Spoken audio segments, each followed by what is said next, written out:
Assalamualaikum. My name is Amy Nuraina binti Suhaimi, and this is Muhammad Rafiq Al-Hadi, and this is Muhammad Luqman Hakim, and we are from Group 1 of EC1104H. We are going to present on Civil Engineering Materials project entitled Sustainable Product. So the introduction of my material is this article describes an experiment involving the conversion of recycled PET plastic bottles into lightweight and reinforcing bricks. The objective of the experiment is to determine the best composition of making S&I bricks.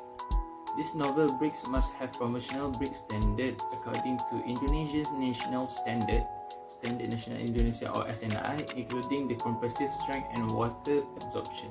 So the methodology of this experiment is firstly, PET bottles were collected from municipal solid waste dump.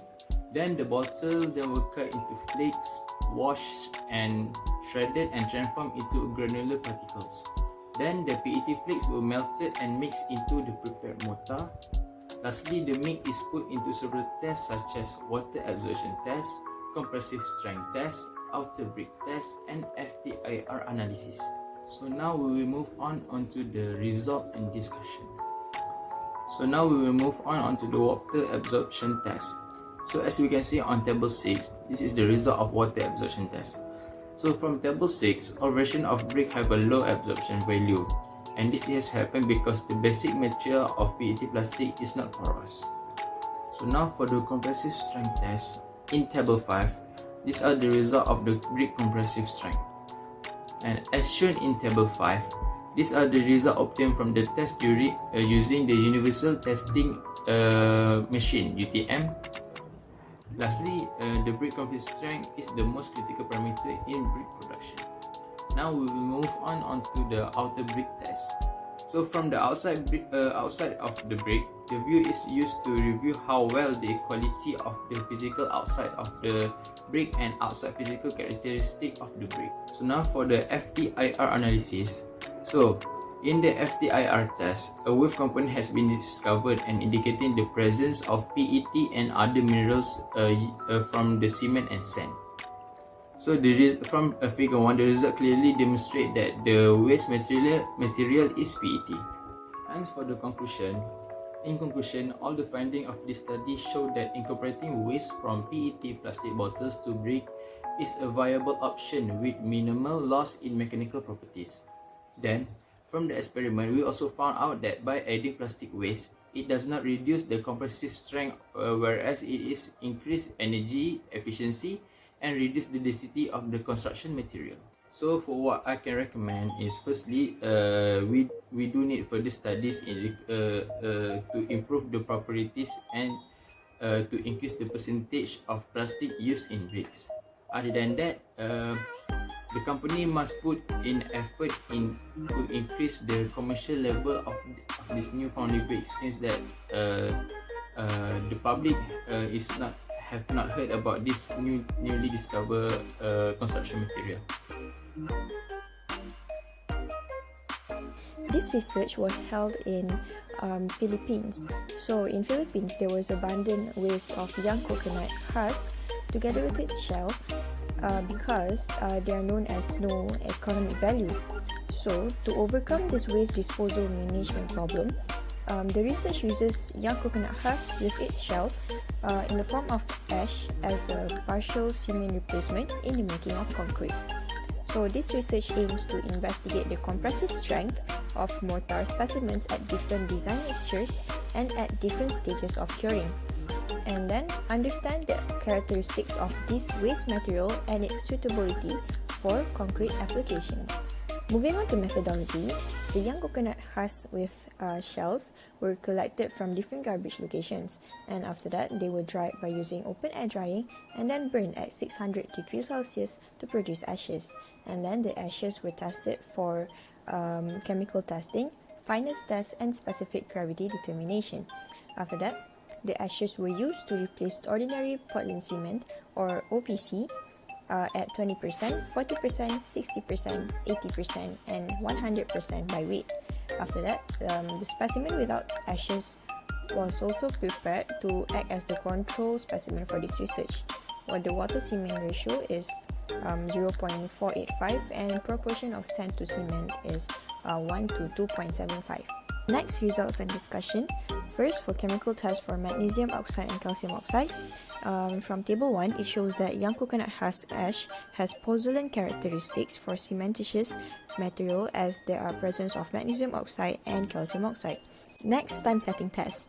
So this test was done to identify whether the blended cement passed the specification requirements, which specifies that setting time for cement must not be less than 45 minutes. So from table 2, cements blended with 60%, 80% and 100% young coconut husk ash did not pass the time setting requirement. So this study focuses on the young coconut husk ash with 20% and 40% replacement. Specific gravity of cement. So based on table 3, the specific gravity decreases as the amount of young coconut husk ash increases. So this shows that the design mixture of aggregate cement ratio requires more water than what is usually considered when using young coconut husk ash as cement replacement. The next test is a compressive strength test.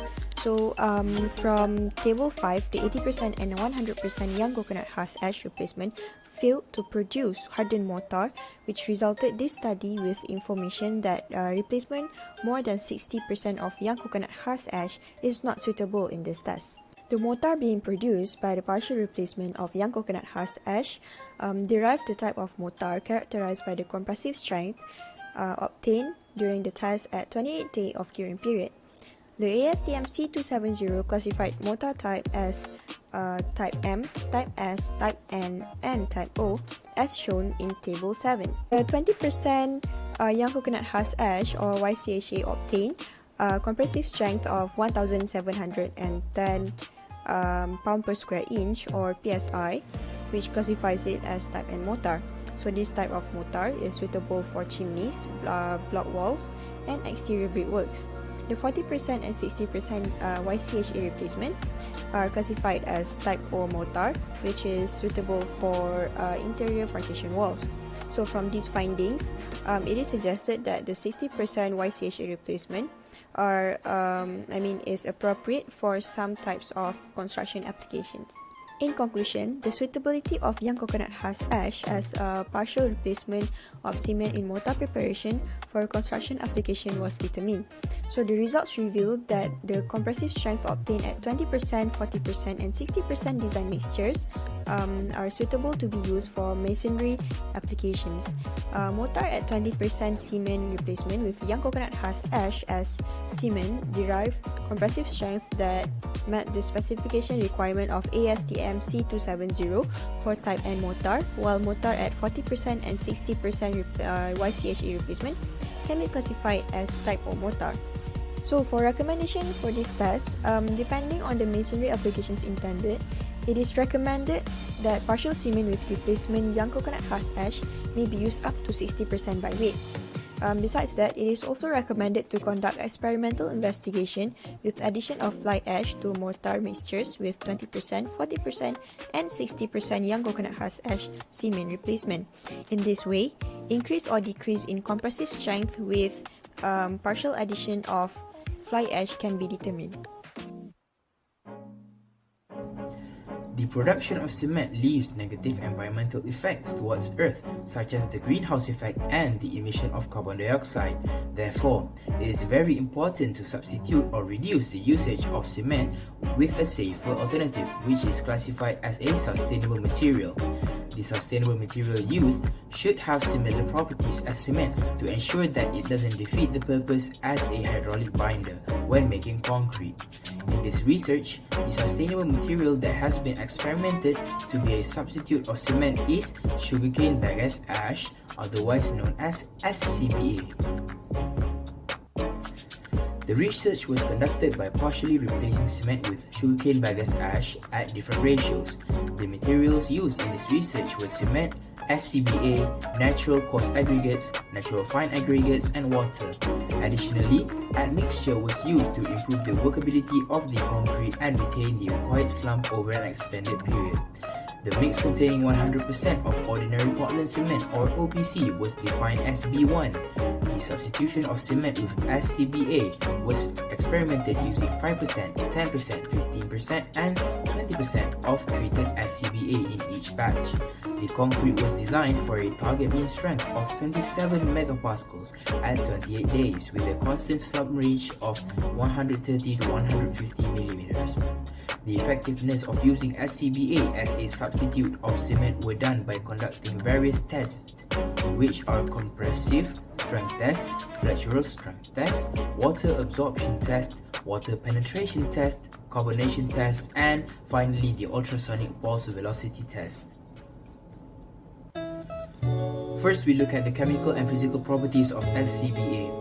Based on the table, the sum of SiO2, Al2O3, Fe2O3 for SCBA is 58.94%. This proves that SCBA can be used as a pozzolan because it obeys the ASTM C618, which stated that if the total summation of the SiO2, Al2O3 and Fe2O3 is above 50% of the total mass, the material is considered as a pozzolanic material. Hence, SCBA has a high possibility to contribute to the strength development process in concrete. According to ASTM C618-2, the loss of ignition or LOI content is 5.43%, which is categorized for Class C pozzolan. For physical properties, the specific gravity of SCBA is lower than OPC. Therefore, an increase in SCBA content will decrease the density of the concrete. This shows that SCBA concrete density will be lower compared to normal concrete. The color of SCBA turned into light brown after it was burned in an oven because there is a decrease in carbon content.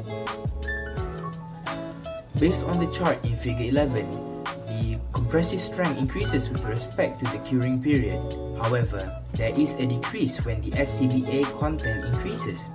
The addition of SCBA caused the volumetric weight of concrete to decrease because SCBA has low density due to its low specific gravity as mentioned in chemical and physical properties of SCBA. At 120 days of curing, compressive strength increased by 2.6% and 1.7% for 5% and 10% replacement level respectively. This shows that SCBA pozzolanic hydration increases over time. As the curing period increases, SCBA shows high reactivity. For the flexural strength test, the comparison with control concrete was carried out and the flexural ability of the samples containing SCBA is evaluated with curing periods at 28 and 56 days. From the graph, the flexural strength decreases with respect to SCBA content in the mix.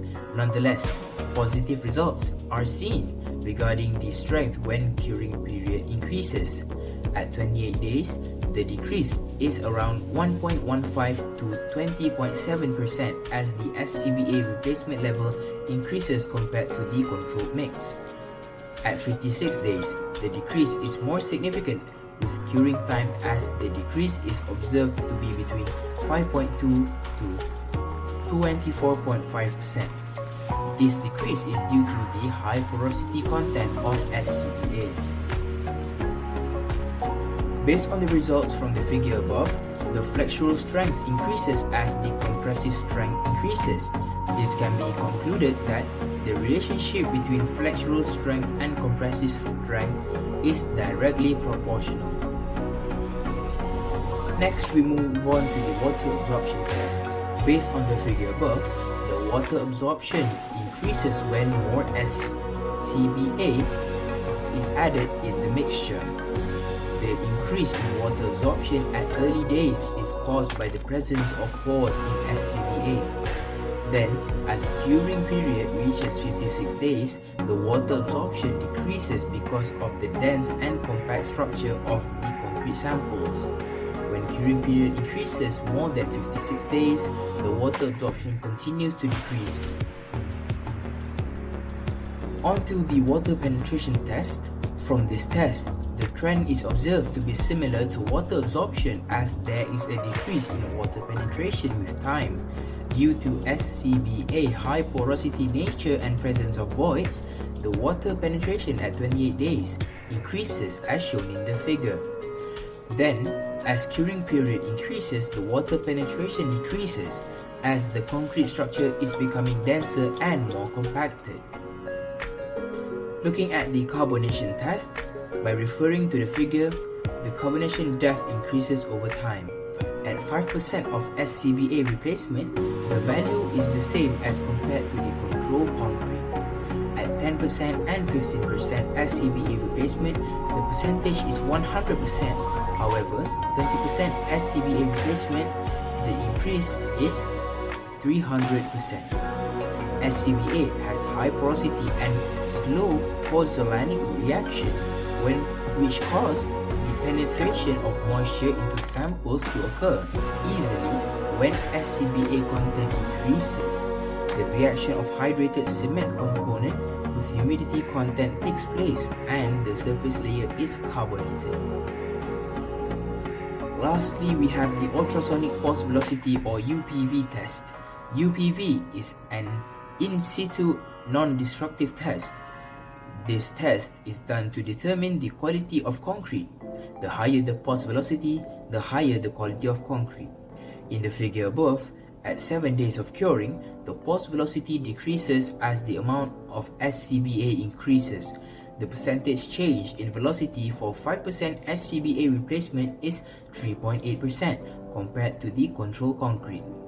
At 10%, 15%, 20% of SCBA replacement, the decrease is 5.7%, 13.3% and 17.9% respectively. The presence of pores in SCBA is classified as the main factor that causes the low pulse velocity. However, in every percentage of SCBA replacement, the pulse velocity increases as the curing period increases. To conclude, the properties of SCBA as a partial replacement to ordinary Portland cement or OPC in concrete was determined from all the tests that were done. It proved that SCBA could be used as a partial material for cement in the use of producing concrete. As the percentage of SCBA replacement in the mixture affected the concrete production greatly, the optimum combination would be 10% of SCBA for non-structural purposes. Hence, some improvements need to be done to optimize the SCBA usage as structural concrete production too. This optimum level has the potential to improve the performance of cement blending while preserving the environment. For my recommendations, as seen in the carbonation test, the carbonation depth increases as the percentage of SCBA replacement increases due to its high porosity nature. Therefore, it is recommended to apply anti-carbonation coating to the concrete to prevent the embedded steel reinforcement to corrode. That's all from Group 1. Thank you.